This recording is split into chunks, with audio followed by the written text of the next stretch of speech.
Assalamualaikum warahmatullahi wabarakatuh dan salam sejahtera untuk kita semua. Pertama-tama saya mengucapkan terima kasih kepada dosen pengampu mata kuliah ekonomi manajerial yang mohon maaf saya sebutkan namanya, Bapak Yahya SEMM, yang telah memberikan tugas ini karena melalui tugas ini kami sebagai mahasiswa dapat terbantu untuk lebih memahami materi yang telah diberikan. Sekali lagi saya ucapkan terima kasih. Tahukah Anda, pasar persaingan sempurna adalah solusi yang paling tepat untuk meningkatkan perekonomian sekaligus kesejahteraan masyarakat. Namun, bagaimana caranya pasar persaingan sempurna dapat meningkatkan perekonomian serta kesejahteraan masyarakat? Saya Valena Dorvin Salone, saat ini saya akan membahas mengenai pasar persaingan sempurna.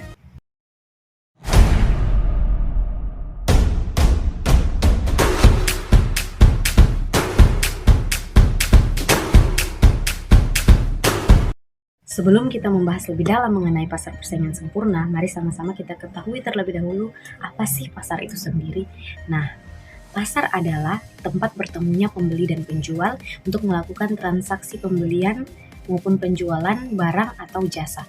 Saat ini seperti yang kita ketahui bersama, kita tidak perlu lagi repot-repot untuk keluar ke pasar untuk membeli suatu barang atau jasa. Namun, saat ini telah disiapkan berbagai teknologi yang dapat kita gunakan untuk melakukan transaksi, yaitu melalui handphone serta aplikasi-aplikasi yang telah disediakan di dalamnya, sehingga kita dapat melakukan transaksi pembelian ataupun penjualan melalui teknologi tersebut. Kita masuk ke pengertian pasar persaingan sempurna. Pasar persaingan sempurna adalah pasar yang di dalamnya terdapat banyak penjual dan pembeli. Namun demikian, kedua pihak tidak dapat mempengaruhi harga karena harga telah ditentukan oleh pasar itu sendiri. Selain itu, para pelaku ekonomi di pasar persaingan sempurna juga sama-sama telah mengetahui kondisi dan memiliki informasi yang terkait dengan pasar.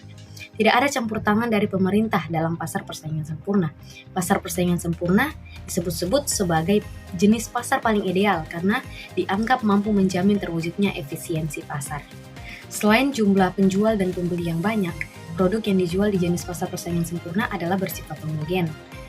Pasar persaingan sempurna terjadi jika jumlah perusahaan dalam suatu industri banyak dan berskala kecil, sehingga tidak ada perusahaan yang dapat mempengaruhi harga pasar. Pembentukan harga benar-benar terjadi karena keinginan produsen dan konsumen. Permintaan dari sisi konsumen, sedangkan penawaran dari sisi produsen atau penjual. Bentuk pasar persaingan sempurna ada di bidang produksi dan perdagangan hasil pertanian serta perikanan. Kebalikan dari pasar persaingan sempurna adalah pasar persaingan tidak sempurna, yaitu suatu bentuk pasar yang hanya terdapat sedikit penjual, namun banyak pembeli. Harga ditentukan oleh pemilik barang sendiri.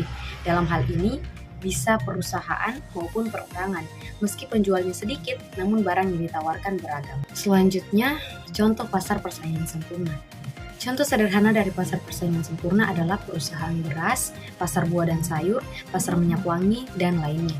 Sebagaimana diketahui, jumlah pembeli dan penjual beras sangat banyak.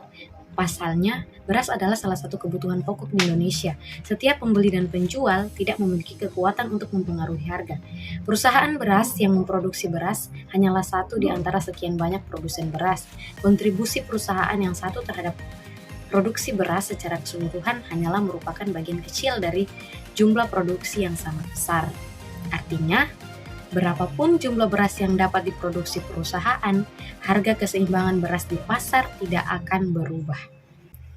Dan selanjutnya, ciri-ciri pasar persaingan sempurna.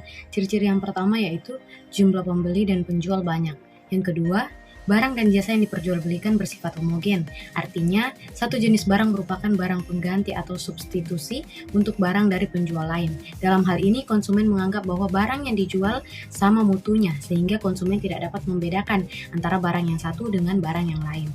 Yang ketiga, faktor produksi bebas bergerak. Ketiga ciri dari pasar persaingan sempurna adalah faktor produksi, seperti bahan baku ataupun tenaga modal bebas bergerak, bebas berpindah-pindah dari satu tempat ke tempat yang lain yang lebih menguntungkan. Tidak ada yang menghalangi baik kendala peraturan maupun kendala teknik. Yang keempat, adanya kebebasan untuk mengambil keputusan. Ciri keempat pasar persaingan sempurna adalah harga barang dan jasa benar-benar terjadi sebagai akibat interaksi antara permintaan dan penawaran di pasar. Yang kelima, pembeli dan penjual mengetahui keadaan pasar. Ciri kelima dari pasar persaingan sempurna adalah pembeli dan penjual mengetahui keadaan pasar. Karena itu, kelengkapan informasi pasar sangat penting agar persaingan benar-benar sempurna. Bagi pembeli, informasi yang diperlukan antaranya tingkat harga yang berlaku dan perubahan-perubahannya, kuantitas dan kualitas barang, serta di mana bisa memperoleh barang yang dibutuhkan. Sedangkan bagi produsen atau penjual, kelengkapan informasi mencakup perubahan harga, penemuan sumber bahan mentah, tingkat upah, dan teknologi produksi. Yang keenam, produsen bebas keluar masuk pasar. Ciri keenam dari pasar persaingan sempurna adalah kebebasan untuk masuk dan keluar dari pasar. Perusahaan yang mampu memproduksi barang dapat masuk secara bebas ke dalam industri, tidak ada yang dapat menahannya. Setiap perusahaan juga bebas keluar dari pasar jika diinginkan. Dalam pasar persaingan sempurna, tidak ada batasan yang bersifat alamiah maupun buatan yang menghalangi masuk dan keluarnya produsen baru. Selanjutnya, kita masuk dalam kelebihan dan kekurangan pasar persaingan sempurna. Kelebihan pasar persaingan sempurna. Yang pertama, harga benar-benar terbentuk melalui mekanisme harga. Harga yang terbentuk tidak ada campur tangan pemerintah maupun asosiasi produsen. Yang kedua, dalam jangka panjang akan terjadi harga yang menguntungkan konsumen karena harga dibentuk dari biaya rata-rata minimum, sehingga pasar menjamin diproduksinya produk dengan biaya terendah. 3. Persaingan sempurna tidak memerlukan adanya iklan karena jenis barang, kualitas, dan harganya hampir sama. Kekurangan pasar persaingan sempurna. Kekurangan pasar persaingan sempurna diantaranya yang pertama, keuntungan yang diterima dalam skala normal sehingga beberapa perusahaan sulit menyediakan dana untuk pengembangan. Yang kedua, konsumen dapat merasa jenuh dalam pembelian karena produk pada pasar adalah produk homogen sehingga membatasi pilihan konsumen. Yang ketiga, persaingan sempurna dapat menimbulkan biaya sosial.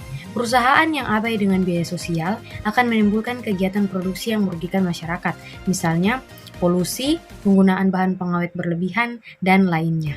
Nah, walaupun dalam pasar persaingan sempurna terdapat kekurangan, pasar persaingan sempurna adalah solusi paling tepat untuk meningkatkan perekonomian sekaligus kesejahteraan masyarakat. Sebab, dalam sistem pasar seperti ini, penawaran dan permintaan berjalan seimbang. Tak ketinggalan pula didasari atas hubungan batin yang kuat antara produsen dan konsumennya. Nah, demikian materi yang dapat saya sampaikan saat ini. Lebih dan kurangnya mohon dimaafkan. Terima kasih telah menyaksikan. Wassalamualaikum warahmatullahi wabarakatuh. Bye-bye.